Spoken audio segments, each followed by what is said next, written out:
Hello students, welcome back to my channel. Today I am taking class for class 6 ICSE biology, new trends in biology, candid biology from Evergreen publication, right? Here I am taking class 5, this chapter 5, respiratory system. First, let's go with the new words. What is oxidation?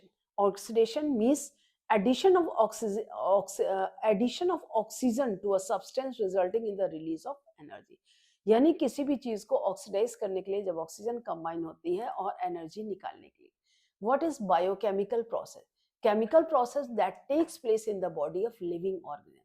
Living, bio means living. Chemical process matlab chemical reactions, chemical process which are taking place in the living organism. They are known as biochemical process. Aerobic respiration means the respiration in which breakdown of glucose occurs with the use of oxygen in the aerobic respiration. Anaerobic respiration, the type of respiration in which food is broken down without using oxygen is called anaerobic. Means anaerobic respiration, absence of oxygen. Aerobic respiration, breakdown of glucose, presence of oxygen. Breathing rate, the number of times a person breathes in a minute. एक minute में कितने बार हम breathe करते हैं वो breathing rate कहलाता है. Cellular respiration, the process of breaking down of food in the cell with the release of energy is called cellular respiration.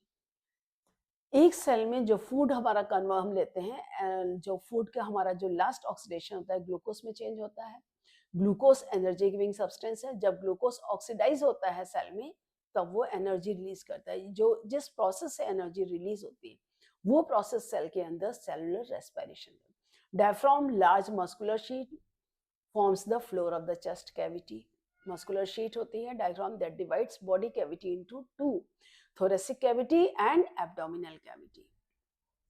Exhalation, the process of giving out of air from the respiratory organ. Respiratory organ से air बाहर निकालने का process exhalation कहलाता है. Inhalation, process of taking in air of the respiration. Inhalation, taking in air. Exhalation, giving out air. Trachea, ये आपका trachea, जो human trachea wind pipe को बोलते हैं. In insects one of the several air passages, they carry air through the body and open through the exterior through this वाले. Insects में जो होता है अदर बॉडी कैविटी के थ्रू होता है. जैसे ये देखिए आप, ये इंसेक्ट्स हैं. इंसेक्ट्स में जो स्पाइरिकल्स ओपनिंग होती है ये है. जैसे ये आपकी ओपनिंग है तो ये एक्सटर्नल ओपनिंग्स होती हैं स्पाइरिकल. ये अलग अलग ओपनिंग एसेस में होती हैं, क्लोज नहीं होता. यहाँ से ऑक्सीजन डिफ्यूज होती है और कार्बन डाइऑक्साइड बाहर निकलती है. ठीक है. Now we proceed with the chapter. Energy is needed by our body to perform various day to day physical and metabolic activities. हमको एनर्जी की जरूरत होती है डे टू डे में. हम फिजिकल जो या अंदर मतलब जो हमारे अंदर बॉडी फंक्शंस होते हैं मेटाबॉलिक, उनके लिए भी चाहिए. जो फिजिकल हम काम करते हैं, कोई भी काम करते हैं तो उसके लिए हमको एनर्जी चाहिए. Have you ever thought from where does energy come from? आपने कभी सोचा है एनर्जी हमको कहाँ से मिलती है? Respiration is a biochemical process of energy release.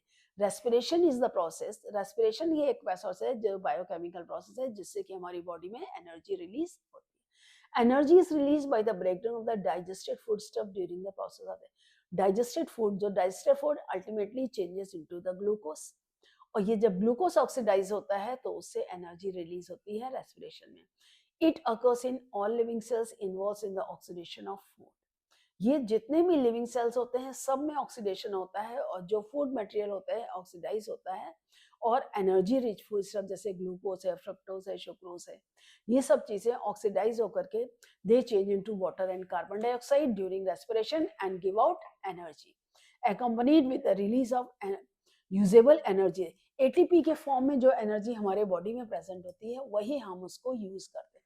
जैसे at present I am speaking, so I am right now I am not taking any food. तो हमारी बॉडी में जो एनर्जी एटीपी के फॉर्म में है उसको हम यूज कर रहे हैं बोलने के लिए. जो बोलने के लिए भी हमको एनर्जी चाहिए. अब process respiration.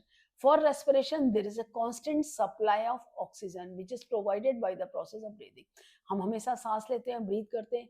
We take in oxygen, we give out carbon dioxide.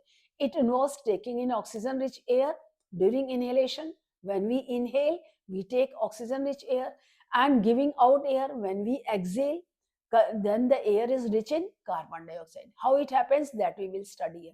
So the process is known as external rest. This is called external, means from the environment how the air is taken inside the body, and inside the body how air is giving out of the body, right? Now inner cellular respiration and breathing. So it is oxidative breakdown of the glucose, यानी कि glucose का oxygen के presence में breakdown होता है. Breathing, it is taking in fresh air and giving out of foul air. Foul air means air which is rich in carbon dioxide. It is a physical process, giving and taking of the gas. It is biochemical, मतलब cell के अंदर का chemical process होता है. It produces energy and stores in the form, इसमें energy produce होती है जो एटीपी के फॉर्म में स्टोर होती है. इट कंज्यूम, जब हम इनहेल और एक्सहेल करते हैं तो हमारी बॉडी से एनर्जी यूटिलाइज होती है. It occurs in the presence of respiratory, इसमें रेस्पिरेटरी एंजाइम्स का यूज होता है. यहाँ पर एंजाइम्स का use, no enzyme is required for the process to breathing. It is intracellular, cell के अंदर होती है. एक्स्ट्रा सेलुलर, ये सेल के बाहर प्रोसेस होता है. It occurs in the same speed, ये सेम स्पीड में सेल में चलता है. इट्स स्पीड इंक्रीज और decrease depending upon the body function. जैसे हम दौड़ते हैं, कोई भी फिजिकल काम करते हैं, जब हम तेज से सांस लेते हैं, तो ये कम ज्यादा हमारे बॉडी फंक्शंस के ऊपर डिपेंड करता है. Now types of respiration, aerobic और cellular respiration. Oxygen which enters the lungs and then the cell of the body is used for oxidation during burning glucose. In this process, food is completely oxidized to form carbon dioxide. जब glucose है, glucose oxygen के presence में oxidise होता है तो उससे carbon dioxide और water निकलता है और energy. This is called aerobic respiration, ये ऑक्सीजन की प्रेजेंस में. So aerobic respiration takes place in presence of oxygen. This is partly in cytoplasm and mainly in mitochondria. Cytoplasm में ग्लाइकोलिसिस का step होता है और माइटोकॉन्ड्रिया में क्रेब्स साइकिल. क्रेब्स साइकिल में एक ग्लूकोज मॉलिक्यूल दो पायरुविक एसिड मॉलिक्यूल में चेंज होता है ग्लाइकोलिसिस के प्रोसेस में. जो ग्लाइकोलिसिस होता है ये आप हायर क्लासेस में पढ़ेंगे, अभी आपको इसका जानने की जरूरत नहीं है. और Krebs cycle, cristae of mitochondria का स्ट्रक्चर आप पढ़ चुके हैं, उसमें जो फिंगर लाइक प्रोजेक्शंस होते हैं उसी में ही जो है क्रेब्स साइकिल होता है, जिससे कि एनर्जी रिलीज होती है. अब जैसे ये है, इसको जो एंटायर प्रोसेस, अब आपने ये दो टेस्ट ट्यूब्स ली है, इसमें जो वाटर भरा है इंजन से, इसको हमने इन कॉर्क से पुट किया.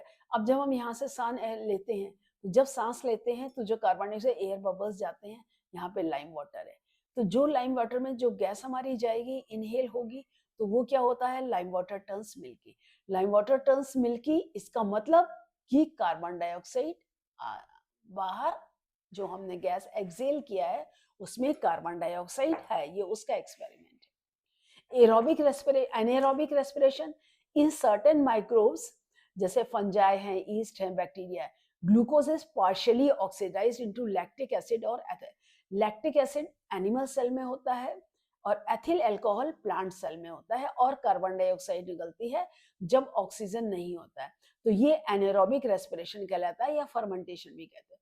Energy release during this process very, इसमें बहुत कम एनर्जी, 2 एटीपी मॉलिक्यूल्स एनर्जी होती, जबकि इसमें 38 ATP molecules of energy is utilised. तो एंटायर प्रोसेस कंप्लीटेड. जो एनारोबिक प्रोसेस सिर्फ साइटोप्लाज्म में होता है और ये होता है साइटोप्लाज्म और माइटोकॉन्ड्रिया दोनों में होता है एरोबिक रेस्पिरेशन. जैसे देखिए, ये glucose in the absence of oxygen, ethyl alcohol, carbon dioxide, energy, 2 ATP molecules निकलते हैं. जबकि anaerobic respiration takes place in our muscles also during vigorous. जब बहुत तेज, जैसे बहुत दूर हम पैदल चलते हैं या करते हैं, तब जो है एनारोबिक हमारे मसल्स में भी होता है. When oxygen gets used up, जब ऑक्सीजन हमारी यूज होती है, मसल्स में ऑक्सीजन नहीं पहुंच पाती है और एनर्जी चाहिए, it's not available, then our muscle cells also respire anaerobically. तब हमारे मसल्स भी हैं, but only for a short time. During heavy exercise, fast running, cycling, brisk walking और heavy weight lifting, the demand of energy is very high, जबकि हमारे body में energy बहुत आती है, but the supply of oxygen to produce energy is limited. Oxygen की supply limited होती है लेकिन जरूरत ज्यादा होती है, तब ये एनारोबिक रेस्पिरेशन मसल्स में होता है to fulfil the demand of energy. इस प्रोसेस में क्या होता है, ग्लूकोज जो है लैक्टिक एसिड में चेंज होता है और थोड़ा energy in the absence of oil muscle cells में होता है। Then you must have experience muscle cramp. आप मसल क्रैम्प्स होते हैं ना, जैसे ऐठन होती है मस्कुलर में after a race in us, जब आप रेस करते हैं, दौड़ते हैं या बहुत लंबा चलते हैं, वॉक करते हैं, why this muscles cramps occur. Muscles cramps क्यों होते हैं? ये लैक्टिक एसिड मसल्स में होता है। अब इसको जब आप मसाज करते हैं तो उसमें क्या होता है, बॉडी सर्कुलेशन ब्लड का, जब ब्लड का सर्कुलेशन होता है तो उसमें ऑक्सीजन, जब ऑक्सीजन बहती है तो ये लैक्टिक एसिड डिकम्पोज हो जाता है कार्बन डाइऑक्साइड वाटर में, तब हमको आराम मिलता है। Actually when muscles respire anaerobically, जब मसल्स एनारोबिकली रेस्पायर करती, then partial breakdown of the glucose occurs that produces lactic acid and the accumulation of lactic acid causes muscle. जब लैक्टिक एसिड मसल्स में एक्यूमुलेट इकट्ठा होता है तो उससे muscle cramps होते हैं। Normally we get relief from such cramps after a hot bath और ए जेंटल मसाज। हमको इस क्रैम्प से रिलीफ आराम कब मिलता है? या तो हम गर्म पानी से नहाते हैं या मसाज करते हैं। मसाज से भी क्या होता है, सर्कुलेशन, ब्लड सर्कुलेशन बढ़ता है। जब ब्लड सर्कुलेशन होता है तो ऑक्सीजन सप्लाई जाती है। तो जब oxygen when you take a bath hot water, the massage circulation of blood increase, and due to this supply of oxygen muscles increases, और this increased supply oxygen break down lactic acid into carbon dioxide। तो जब इससे carbon dioxide और water break down होता है तो हमको आराम मिल जाता है। जैसे yeast, they are the single celled organ, they respire anaerobically and during this process they yield alcohol. therefore they used to make alcoholic, जैसे वाइन बियर होते हैं तो इसमें यूज करते हैं। जैसे बेकिंग इंडस्ट्री में ईस्ट यूज करते हैं, जैसे डफ जो आपकी ब्रेड बनती है, राइस है, yeast they are present in air around, जो सभी जगह होते हैं, but most part bakers they collect yeast by leaving a mixture of flour sugar and water. जो इसमें ईस्ट मिला के रखते हैं तो डब जो है फ्लो करता है, उससे कार्बन डाइऑक्साइड निकलती है तो वो पोरस हो जाता है, सॉफ्ट होता है, जैसे आपकी ब्रेड है, पाव है, ये सब जो होते हैं। Still used in this matter, most prefer commercially prepared east, जो कमर्शियल के लिए हमको ज्यादा अमाउंट में चाहिए होती है ईस्ट, तो वो हम उसको प्रिपेयर करते हैं। अब देखिए डिफरेंसेस एरोबिक एनारोबिक, हमें होता है break down of glucose in presence of oxygen, oxygen के presence, it is the process breakdown of glucose, absence of oxygen, here glucose is incompletely oxidized, aerobic respiration में glucose is completely oxidized, glucose पूरा, end products carbon dioxide, water और energy, यहाँ पर end products carbon dioxide, ethyl alcohol, energy in case of plants, in animals lactic acid, carbon dioxide and energy। Energy release is more, यहाँ पर energy ज्यादा, 38 ATP molecules energy होती है, यहाँ पर एनर्जी 2 एटीपी मॉलिक्यूल्स, और जबकि यहाँ पे 38 ATP molecules energy release. It takes place in all higher, सभी हायर ऑर्गेनिजम्स में होता है। It takes place in lower organism, जैसे ईस्ट है, बैक्टीरिया है, पैरासिटिक फ्लैटफॉर्म्स है, मतलब लोअर इनवर्टिब्रेट्स में होता है। अब रेस्पिरेटरी सिस्टम ह्यूमन बींग्स में, हम इसको अपने मेन टॉपिक पर आते हैं। Gases are exchange across the surface in the lungs, gases का एक्सचेंज क्या होता है, लंग्स की सरफेस पे होता है, जो कि हमारी थोरेसिक कैविटी में, थोरेक्स में होते हैं। Respiratory tract is a tube nostrils and mouth to the lungs, हमारे नॉस्ट्रल से होकर के जाता है। It consist of the following part, जैसे नेसल पैसेज, हमारे नॉस्ट्रल से air enters into the nose through the nostril से हम एयर ब्रीथ करते हैं, while passing through the nostrils air is filtered, जब हम नॉस्ट्रल से होते हैं, क्योंकि इसमें हेयर की लाइनिंग होती है नॉस्ट्रल्स के अंदर, तो एयर फिल्टर होती है। Hair traps bacteria and dust, hair जो है क्या होते हैं, बैक्टीरिया और डस्ट पार्टिकल्स को ट्रैप कर लेते हैं, जिससे कि अंदर एयर जो बैक्टीरिया और जो डस्ट है वो हमारे लंग्स में नहीं जा पाती है। And incoming air, nasal Perez air body, तो इससे बॉडी टेम्परेचर भी कंट्रोल होता है। Air enters and also moisture, उसको मॉइस्चर भी मिलता है, जब ऐसे आती है तो बॉडी उसको मॉइस्चर करते हैं, डस्ट को फिल्टर करते हैं, बैक्टीरियाज को फिल्टर करते हैं, तो ये सब चीजें हमारी बॉडी में, जिससे कि इन्फेक्शन ना हो। फेरिंग्स बोथ फूड पाइप और विंड पाइप, जिस जगह कॉमन ओपनिंग होती है उसको हम फेरिंग्स बोलते हैं, passage for food and air, food pipe और विंड पाइप, एयर पाइप होता है। Larynx upper region of the trachea, यानी कि अपर रीजन जो ट्रैकिया लैरिंग्स की होती है, जो वॉइस बॉक्स होते हैं। It is lined by 2 pairs of vocal cords stretch across, जो कि मस्कुलर होते हैं। ये वोकल कॉर्ड्स वाइब्रेट करते हैं जैसे स्ट्रिंग के इंस्ट्रूमेंट्स होते हैं, इसीलिए हम इसको एडम्स एप्पल बोलते हैं। ये देखिए, ये आपका ये है एपिग्लॉटिस, ये है ग्लॉटिस, ये ओपनिंग, ये वोकल कॉर्ड, ये मस्कुलर फोल्डिंग, इसको डायसेक्ट करके दिखाया, ये इसमें कंबाइन होता है। तो ये एपिग्लॉटिस, एपिग्लॉटिस जो है फूड पाइप को बंद रखती है हमेशा। ये फूड पाइप तभी खुलता है जब हम खाना एक्सेल करते हैं अंदर, जब हम खाना खाते हैं निगलते हैं अंदर, when we engulf food inside, then only food pipe open, otherwise food pipe remains closed. Air pipe always remains open. ये epiglottis, it prevents food from entering into the larynx, larynx opening of the food pipe, और opening से ही यहाँ पर जो होते हैं, जो ये food pipe जो nasal passes से होते हैं, ये foldings होते हैं vocal cords के ear में, यहीं से एयर पास होकर के हमारी साउंड निकलती है। ट्रैकिया, ये विंड पाइप, ये हमारा विंड पाइप है। Nasal passages leads to the back of the mouth and where trachea windpipe begins. This lies just in front of the food pipe. ये food pipe के आगे, food pipe इसके पीछे होता है. And the opening of the trachea is called the glottis and is guarded by अपने जो opening है वो glottis कहलाती है. और ग्लॉटिस के नीचे ही ये वोकल कॉर्ड्स होते हैं जो फोल्डिंग्स होते हैं, मस्कुलर फोल्डिंग्स होते हैं, guarded by epiglottis. During swallowing food, जब फूड हम swallow करते हैं, एनगल्फ इनसाइड करते हैं, epiglottis closes the glottis and prevents the food entering into the larynx. तो एपिग्लॉटिस ग्लॉटिस यानी ओपनिंग को बंद करती है जिससे कि फूड हमारा विंड पाइप में नहीं जाता है। And the lower portion of the trachea that divides into the branches and called bronchi, which enter the lungs into the thoracic cavity, जो कि लंग, ये हमारा फेरिंग्स है, it prevents the food allergy. Palate ये हमारा जो नीचल अपर जो उसमें होता है, ये वोकल कॉर्ड्स हैं जिसे खिंचाते हैं, ये कार्टिलेजनस रिंग्स होते हैं, ये कार्टिलेजनस रिंग्स ऐसे प्रेजेंट होते हैं, ये ऐसे इनकम्प्लीट रिंग्स होते हैं जो कि विंड पाइप को सपोर्ट करते हैं जिससे कि वो सीधा रहे।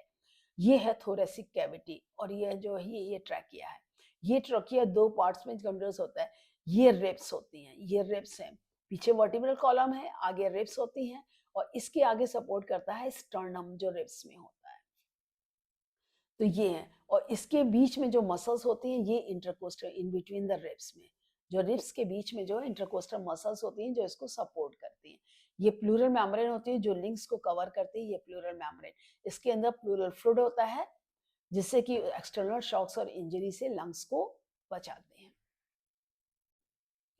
ये ब्रोंकाइस है, ये एल्विलाई होते हैं, है? अब ये ब्रोंकाई, तो ये अपना फूड पाइप आया, food pipe changes into the bronchi and bronchiole. तो trachea divides into two short arms each called bronchus, ये दो शॉर्ट आर्म्स में हुआ है, इसको ब्रोंकस बोलते हैं। Each bronchus enters the lungs inside, ये होता है राइट साइड में 3 पार्ट्स होते हैं, लेफ्ट में 2 पार्ट्स होते हैं। तो लंग्स होते हैं, दे आर मॉइस्ट वाइट, ये मोस्ट मॉइस्ट यानी कि ये मॉइस्चर होता है इसके अंदर आपस में, ये होते हैं ब्राइट पिंक अनइवनली लोब, मतलब कोई प्रॉब्लम है। And 3 main lobes in the right and 2 in the left, ये देखिए राइट में 3, लेफ्ट में ये देखिए 2 लोब्स होते हैं। These are the functional units of the lungs, ये फंक्शनल यूनिट होते हैं लंग्स के। The walls of the air sacs are thin elastic, ये thin होते हैं elastic। Alveoli are covered with network of capillaries, ये देखिए ये alveoli है एक सिंगल, ये network of capillaries से ये सिंगल कैपिलरीज है जिससे कि एक्सचेंज ऑफ गैसेस यहाँ पर होता है। Oxygen diffuses through the capillaries from the air sacs combined with the haemoglobin are basis present in the blood.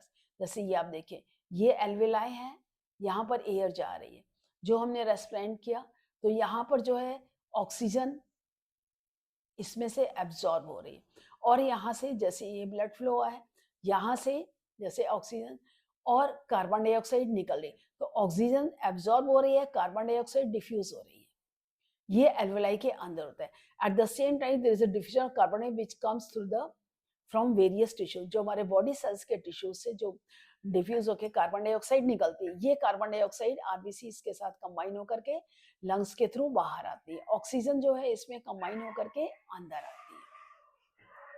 तो lungs they take oxygen from the air we breathe and they also excrete carbon dioxide into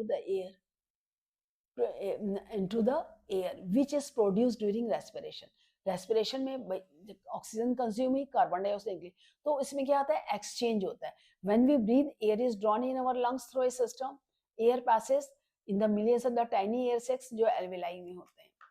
अच्छा इसमें एक है act of swallowing closing the glottis and the whole larynx so that it is blocked by the base of the tongue, At the same time, the flap-like epiglottis move backwards and protects the opening of the glottis. If food does lodge in the larynx, it triggers a violent coughing, which usually clears the obstruction. जब epiglottis glottis को close करता है, अगर गलती से हो गया तो तुरंत हमको छींक आती है. We just press and pull it, coughing होती है जिससे कि उसको हम बाहर निकाल देते हैं. तो one of the most important functions of the blood to transport oxygen to different organs of the body and collect carbon dioxide from them. Respiratory pigment ये हीमोग्लोबिन होता है, प्रेजेंट आरबीसीज में होता है, respiratory carrier. Haemoglobin oxygen combine होकर oxyhaemoglobin बनाता है. ये ऑक्सीजन हमारे हर सेल में जाती है जहां ऑक्सीजन रिलीज करती है हीमोग्लोबिन. ये हीमोग्लोबिन में फिर कार्बन डाइऑक्साइड कंबाइन होकर के कार्बिनो हीमोग्लोबिन बनाता है जो लंग्स में आता है. तो इससे कार्बन डाइऑक्साइड हमारे रिलीज होती है और हीमोग्लोबिन फ्री होता है और फ्री हीमोग्लोबिन में फिर से ऑक्सीजन कंबाइन होकर के बॉडी के हमारे अंदर जाती है. अब ये हमारा आता है mechanism of breathing. Air is pulled into the lungs and then pushed out. Air lungs में अंदर जाती है और बाहर जाती है. This is in and out movement of air is called. In और आउट का मूवमेंट जो एयर का है वो ब्रीदिंग कहलाता है. It is brought by the movements in the ribs and diaphragm. जो कि रिब्स, ये हमारा रिब्स है, ये हमारा डायफ्राम है. इसमें जैसे इनहेलिंग है, इनहेलिंग में क्या होता है, intercostal muscles contract and thus the upwards and outward. जब इंटरकोस्टल मसल्स हमारे कॉन्ट्रैक्ट हुए तो ये फ्लैटेंड हुए. ये जो होता है ये बाहर की तरफ निकला है. And the diaphragm muscles contract and the diaphragm flat. Diaphragm के मसल्स कॉन्ट्रैक्ट हुए और ये हमारे फ्लैटनेस हुए. And the movement increase the volume. जैसे ये बाहर की तरफ गया तो इसका वॉल्यूम बढ़ा, वॉल्यूम बढ़ा, प्रेशर कम हुआ. Volume increases, pressure decreases. Due to this, atmospheric pressure increases and air from outside moves inside. जब बाहर अंदर का प्रेशर कम हुआ, एटमॉस्फेरिक प्रेशर ज्यादा हुआ, then due to high air enters into the lungs. Atmospheric pressure, air therefore enter. अब Excel में जब एयर एंटर्स, देन जब अंदर आई तो हमारा एक्सचेंज ऑफ गैसेस लंग्स में हुआ जो हमारे कैविटी है. अब intercostal muscles relax leading the drop downwards and inwards. यानी कि ये जो इंटरकोस्टल मसल्स हमारी रिलैक्स हुई तो ये डूम शेप्ड में आए. डायफ्राम जो होता है रिलैक्स हुआ तो ये returns to curved dome shape. जब ये डूम शेप में आए, ये जो यहाँ पर आउटवर्ड हुआ था ये इनवर्ड फ्लैटेंड. जब ये इनवर्ड हुआ ये डूम शेप्ड तो volume decreases. Volume decreases, pressure increases. When pressure increase then air from air inside moves to the outside. By diaphragm muscles relax and the diaphragm reposes to the original position. ये डूम से original position पे आया. Then the diaphragm muscles relax and original position. Then the movement decrease the volume of thoracic cavity. तो thoracic cavity का volume कम हो गया. As a result, the pressure of air inside increases. Volume कम तो pressure ज़्यादा तो air अंदर से बाहर जाएगी. As a result, air is forced out of the lungs into the trachea. जिससे कि फोर्स से एयर जो है अंदर से ट्रैकिया के थ्रू बाहर जाएगी. Now the composition of the inhaled and exhaled. The air that is inhaled has more oxygen and less carbon dioxide, while air that is exhaled has more percentage of carbon dioxide and less percentage of oxygen. जो हम inhale करते हैं उसमें oxygen का percentage ज्यादा होता है, carbon dioxide कम होता है. जो हम एक्सेल करते हैं उसमें कार्बन डाइऑक्साइड का परसेंटेज ज्यादा है, ऑक्सीजन कम होती है. ये देखिए it's get up during the cellular respiration. Oxygen जो हम इनहेल करते हैं उसमें 21%, एक्सेल करते हैं उसमें 16.4%, इनहेल एयर करते हैं उसमें जो कार्बन डाइऑक्साइड का परसेंटेज है 0.03% होता है और जो एक्सेल करते हैं उसमें 4.4% होता है. अब इनहेलेशन में क्या है, वही जो अभी आपको हमने बताया था, intercostal muscles contract lifting the upwards and outwards. जब इंटरकोस्टल मसल्स कॉन्ट्रैक्ट हुई तो रिब्स बाहर की तरफ upwards and outward. Then the diaphragm contracts and it is pulled down and it flattens. So the volume यहाँ पर अपवर्ड्स एंड एक्सेलेशन में intercostal muscles relax, ribs droops downwards inward. इसमें upwards outwards, इसमें downwards inward. तो इससे क्या volume बढ़ा, volume कम हुआ. Here diaphragm contracts and it is pulled down and it flattens, ये flat हुआ. Here diaphragm relaxes and it pushed back to the original position, dome position. तो जब ये relax हो गया, ये dome position पर आया, ये relax हुआ. Volume inside the thoracic cavity increases, air is pulled in. Volume inside thoracic decreases, pressure increases, air is pulled out. So air is from a higher pressure moves inside the lung. Air which is at higher pressure in the lungs, it is moved out. तो ये on an average adult human breathes in and out 16 to 18. Average में 16 to 18 minutes हम per minute breathe करते हैं. Breathing rate it can increase up to 25 times per minute. Heavy exercise करते हैं. Larynx is a part of respiratory system, but it has no respiratory function. ये है, लेकिन उसका respiratory function कुछ नहीं. Simply the voice box and works on the same principle. जैसे string instrument है, तो जैसे ही उसके मूवमेंट साउंड्स के होती हैं, वाइब्रेट करके साउंड प्रोड्यूस करता है. Millions of alveoli in the human lungs होते हैं. There are 300 million air sacs in the एपियरम. Air moves the region from where pressure is high to region. जहां हाई प्रेशर से लो प्रेशर की तरफ air का मूवमेंट होता है. And millions of alveoli human they give the surface area approximately 90. तो जो मिलियंस ऑफ उनका सरफेस एरिया करीब 90 मीटर स्क्वायर के बराबर होता है. ये एक्सपेरिमेंट है, आप वाइट ट्यूब लेकर के इसमें ये लंग्स को रिप्रेजेंट करते हैं, ये आपके बैलून्स हैं, ये वाइट ट्यूब है, ये प्लास्टिक ट्यूब है, ये वॉल्यूम को है, यहाँ पर रबर शीट निकालेंगे, ये आपका डायफ्राम की तरह. जब इसको खींचते हैं तो ये बॉडी ये बैलून्स जो है स्वेल करे. क्यों? जब ये इसको खींचा, वॉल्यूम बढ़ा, एयर एंटर्स इन. आपने इसको अंदर किया, वॉल्यूम घटा, प्रेशर, एयर गोज आउट.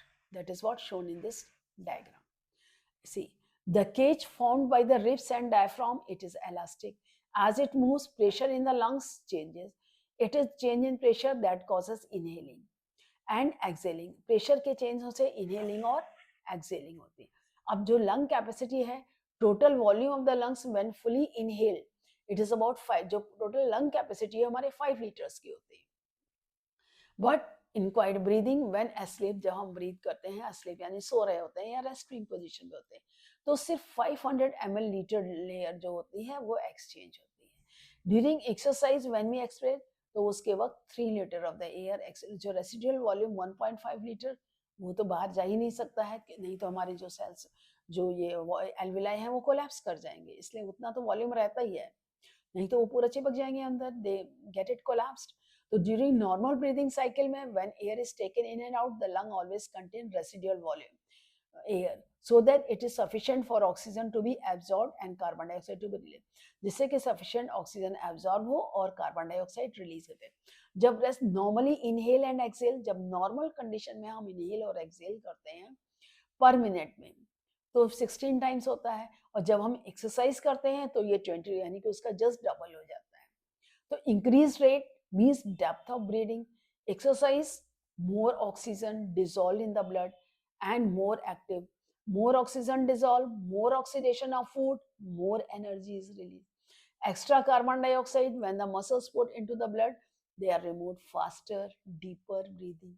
जब हम इनहेल है, प्राणायाम करते हैं, तो उसमें क्या है, इनहेल एक्सेल, इनहेल एक्सेल. जब डीपर फास्ट करते हैं तो हमारे बॉडी में ऑक्सीजन ज़्यादा जाती है, कार्बन डाइऑक्साइड निकलती है. अब जैसे हम जो उसमें करेंगे इन्फेक्शन, अगर हमारे फेरिंग्स में इन्फेक्शन है, द डिजीज कॉल्ड फेरिंजाइटिस. लैरिंग्स में है तो लैरिंजाइटिस. ट्रैकिया में है तो ट्रैकाइटिस. ब्रोंकस और ब्रोंकोस में है तो उसको हम ब्रोंकाइटिस कहते हैं. Infection in lungs, particular bacteria होते हैं तो निमोनिया होता है.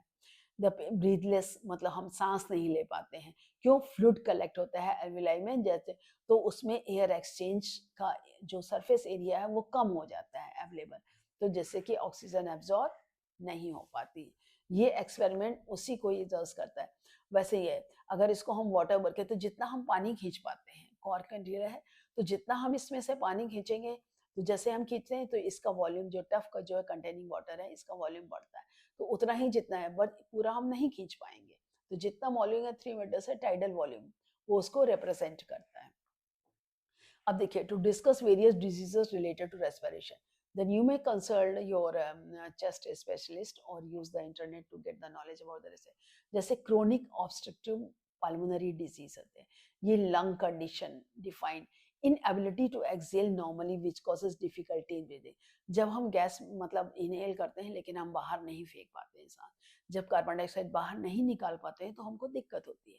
क्रोनिक मतलब सीरियस ब्रोंकाइटिस, क्रोनिक जो होती है जो जो ऑब्स्ट्रक्टिव पल्मोनरी डिजीज जो होती है, क्रोनिक जो हो जाती है, जो क्रोनिक प्रोडक्टिव कफ, जैसे कफ बन जाता है उसमें जो होता है या लिक्विड डिपॉजिट हो जाता है तो प्रॉपर एरिया नहीं मिल पाता है एयर को।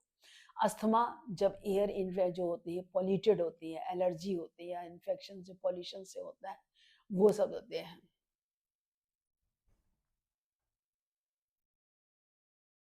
एमवीसी में होता है, it is a kind of lung, जब लंग्स हमारे डैमेज कर जाते हैं, air trapped in the lungs and there is difficulty in blowing air out, जब करते हैं तो हम जो लंग से जो है एयर हम बाहर नहीं निकाल पाते।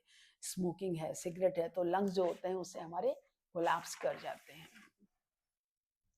जैसे एक्यूट ब्रोंकाइटिस होता है, एक्यूट ब्रोंकाइटिस में क्या होता है, ब्रोंकाइटिस जो होते हैं इलेप्शन always they usually caused by the virus होता है।